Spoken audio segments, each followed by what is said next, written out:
and to again celebrate the very close connection between our political struggle and the broader struggle of the workers. The MUA has a revered place in the folklore of the Australian labour movement. Your ideas, your energies and your actions have contributed to environmental, humanitarian and industrial achievements that are now part of Australia's social fabric. The discussions over the next 2 days will have a huge impact on how unionism can deal with the big questions in society: income equality and social equity.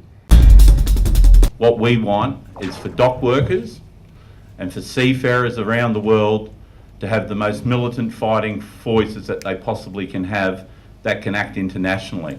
Because the corporations we fight today are different from the ones of even 20 years ago. They're bigger, they're tougher, they're harder. And for a small union like ours to take them on, to fight them, to get a result, we could not have done that without the international support that we received, and it is something that we will always repay back in spades. We fight injustice because that is what being a good union man or a good union woman's all about. The war against workers is a war against humanity. It's about them controlling the wealth and power in their own interests. And they're more successful today than they've ever been in the history of humanity. That's the reality. That's why friggin' Chevron can come here and be able to say in our own country, you've got no right to work in the offshore industry. And you've got a government in this country that was prepared to put out work visas to bring in foreign workers without any background checks, without any real accountability, were not properly trained, and replace a whole generation of Australian seafarers and maritime workers and anyone else that's connected to that. This company, at the same time, has paid no tax. The Chevron isn't too big to take on. We're not taking Chevron on. They're taking us on. They don't go for the weak unions anymore. Forget about that. They're going after the tough unions. And you've got a government, they've shut down manufacturing in this country. They'll kill off industries in this country because they're friggin' unionised. This is the new liberal, neo-conservative agenda, and we're fighting back. The way they are on the docks at the moment, the way they are in the offshore oil and gas, the way they are in the tugboat industry, where they're bringing in partnerships, that are getting sacked. Sacked for no other reason, only to bring in cheap, exploited foreign labour. But we're going to win this, Blue. We picketed Chevron for 14 months, not days. We had a go. We're still having a go. It's now moved internationally. The campaign started to come together, and this little union's running it. We're in for the fight of our lives. But Australians fighting for the right to work in their own country. They have that right. MUA! Here to stay! They don't like us! We don't care! They don't like us! We don't care! By the government of Margaret Thatcher and her anti-union policies, we decided to create the IDC because we need to have a response of the international port labor dock workers for these actions. Working together these 15 years has made us stronger, I have to say the truth.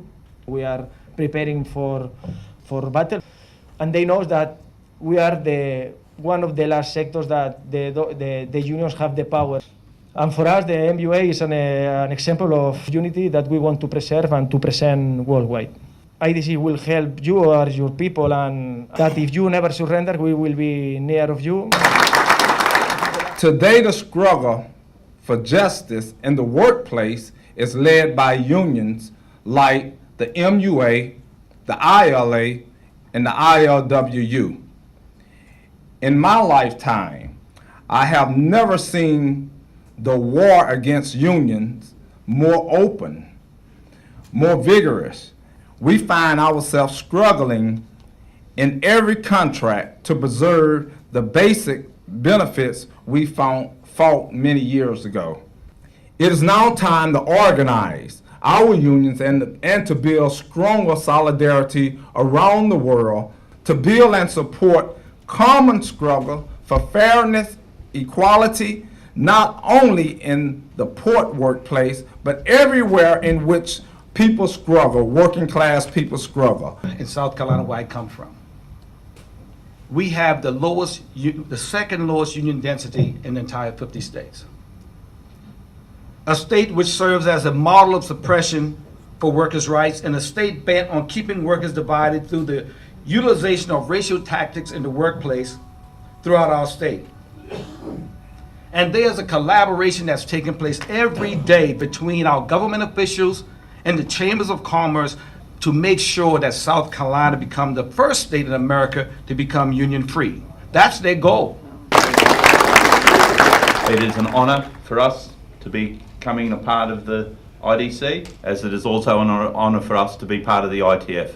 We will fight together, we will struggle together to develop greater solidarity for workers everywhere, for dock workers everywhere, so that the future holds something brighter than what the future holds now. The workers, united, will never be defeated. The inclusion of the IDC, that was a bit of an eye-opener, a parallel body that we should have been in bed with a long time ago. It's been great to see some international solidarity. Just that the struggle seems to be the same everywhere, no matter where we are. They fear organised labour. What are we? Organised labour. What are we doing? We're just trying to organise workers, that's all. You know, it's like to have a decent job, terms and conditions, wages, you know, superannuations, etc. We create the wealth for all these multinationals, and yet in turn we're not entitled to have a decent fucking job. Smash the Maritime Union of New Zealand on the waterfront, the rest of the trade union movement will follow. Australia, smash the MUA, the rest will follow. Did they? No. We are still here. We are relevant. They want to redefine unions. Unions like ours are unions which have, over history, been political unions, have been radical unions, have been militant unions. And of course, what the Royal Commission wants to do is simply turn unions into another kind of corporations with a narrow role to go to the boss and say, can you give me some more money? Absent of any social context, any militancy, and any radical political perspective. And there's no doubt that we took on very hard the issue around the abuse of foreign workers in this country. We think it's racist to take workers from another country, from another culture, people who don't know their rights and maybe can't speak the language, and pay them less because of where they're from and their nationality. That's racism, right? The MUA's been doing exactly the same job that we've had to do in response to what was happening with offshore visas, and we work together on these things. We are in discussions with this union about what we can do together in the future and whether maybe we should be one union, to be a bigger and a better union, and one that is better not just in numbers but better in spirit, in heart, in militancy and in fight. Thanks very much, comrades. Another question, comrade? See, this proposal for a merger, if our guys were going to support anything, it's on the basis that we don't change who we are. And they said, we don't want to change anything. That's what we love about you blokes, what you are and what you're doing. You know, on that 14-month blue in West Australia with Chevron, there was only one union, maybe two, that come with us every day when we were there. It was the CFMEU. How can we help it? ETU the same. You know, blue-collar unions coming together.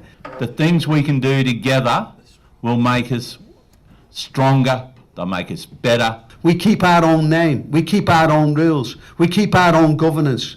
And if we can become stronger, it's our responsibilities as a leadership of the union to put those things to you, comrades.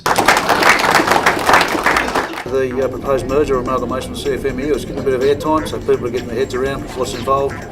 If you don't grow, you die. So eventually they pick you off one by one. Could be a good thing that we can come together in bigger numbers, more resources. Anything that makes you stronger makes you better. They're a good fighting militant group, so I don't think we'll have any trouble. We've got to fight repression wherever it comes up. Today it's reared its ugly head only 500 metres from here on the Brisbane ferries. We're losing all our conditions. They don't want to negotiate in good faith, and we're being treated with disrespect and devalued. Are you taking protected action? I said, as per the orders issued by Fair Work Australia, I am following those orders. He said this could lead to disciplinary action. Our senior delegate has been taken off a boat and she's been replaced by a non-union member. The workers united will never be defeated. The workers united will never be defeated. The MUA here to stay. At the moment, there are 820 female members nationally. That's 5.75% of the workforce. There are 126 female members in Queensland, and 40% of those members, comrades, earn over 75k a year. That's fantastic. These women are embracing the union, and some haven't even been in a union until now. White Ribbon Day. Bob asked me to lead the pledge. It was absolutely fantastic. And it was fantastic to see everyone stood and took it up. Mick came to our conference, you know, and he introduced my union to White Ribbon. He gave me a shock that day, opened up some doors for me. I grew up on the west coast of Scotland where domestic violence was a public pastime. And blokes my age will tell you great stories about their fathers and about their grandfathers. How they were great trade unionists, great socialists in the meeting halls and communists in the public bar. But they were also fascists in the kitchen. We've proven time and time again that we're tough and we're hard. This is a new frontier that was opened up for me. And because of Mick, I've had the courage to speak about it. The sad irony of modern Australia is that it is possibly the richest country in the world, while the Indigenous people are the most impoverished people in the world. What we've always done, you know, this union, our proud history of walking alongside our Indigenous brothers and sisters and fighting for social justice. In Darwin, about a decade ago, there was a gas plant built there, a ConocoPhillips gas plant, and there's no Indigenous people working there. The Larrakia people are the traditional owners in Darwin. I'm born and bred there. Although there were promises made during the construction of that gas plant and before it, nothing was delivered. Right now we've got Impex in Darwin. It's being constructed. There's thousands of workers, and I don't want to see the same thing happen again. So what we've been doing there, which is basically the social compact in practice, we held several, open forums with anyone from Larrakia descent, so cutting through the politics. It's failed the Indigenous people, this sort of broad, commitment or promise that doesn't add up to something. And we want a binding, unambiguous agreement about jobs and training for the next 40 or 50 years. It should be Australians and it should be traditional owners that man those ships. The right is on the march. We've got neo-Nazis marching down the streets a couple of weeks ago in Brisbane. I never thought I'd live to see the day that would happen. They say racism isn't union business. We should just look after our own white, black brindle. As long as they're Australian, they wear thongs and stubbies. That's all it's about. If you come here with a hijab on or you don't look like eating pork, you've got no place in our country. Well, yes, you have. And it's our job as trade unionists to stand up for that. We put a video up on YouTube last week. It's had about 2,500 hits. We've had nothing but good feedback. The union movement's job is to stand up now against this shit, not to sit back and tolerate it. These guys have been bullied, they've been harassed, they've been threatened with their jobs twice and then rehired again, all in an attempt for a Fijian company not to pay them the wages that they're owed. The company hasn't negotiated with the ITF, the company won't talk to the Fijian Maritime Workers Union, the company told emcee to go and get... So this is the kind of company we're dealing with. I thought I'd bring these guys along, let you know what's happening in the Brisbane River and what's happening in your backyard. Is everyone in agreement that we put a collection around? Okay. And we just want to thank all our friends here and Sarah for helping us all this time. All of you are in here. We thank you. God bless your family. Yeah, I think those Fijians, they're doing it tough, and I'm glad. It's great to see everyone helping them out like that. The one that we hit the heart was those poor 7 or 8 blokes. Fijians. That have been treated like shit. Being Fijian myself, It's great to see that, you know, I can be a part of giving back to the guys that are in struggle, and exactly what Sarah's been doing with the ITF. The way of life that we have is because of the trade union movement of Australia. No one else gave it to us. We fought for it, generations fought for it, and it's up to us to defend it. Got another question here, comrades.